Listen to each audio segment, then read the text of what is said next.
السلام علیکم ملګرو. جنید خان ما هغه مسجد ل بیا راغلم یو هفته دوه مخکې ما دینه دوه ځله ویډیوګانې جوړې کړې ای باندې چې څومره هم مدد راغلی دی هغه ټول پیسې داري ما سره لاس کې دي.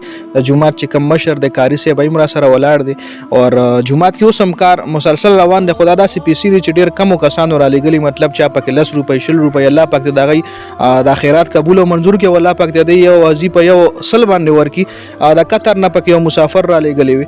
نو دا ټول امانتونه چې کوم دي دا ستاسو په مخ کې د جومات چې کوم مشر امیر صاحب دی دی له زه په ښي لاس باندې حواله کوم. او اوس پکې هم مطلب اوس هم لکه ضرورت شته دی، کار ډېر زیات اوس هم پاتې دی.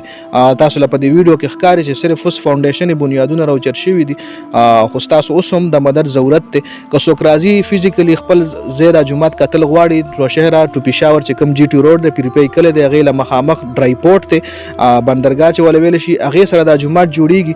نو خپله هم راتلی شئ او وزټ کولی شئ، خپل لاس باندې هم مدد کولی شئ، سریه سیمټ خپله هم را لېږلی شئ، خپله هم وزټ کولی شئ.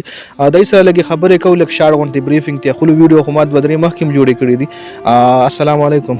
السلام علیکم. څنګه کار څنګه روان دی؟ شکر الحمدلله. ستاسو تعاون د دې نورو ملګرو شامل حال تعاون سره ډېر فرست کلاس روان دي.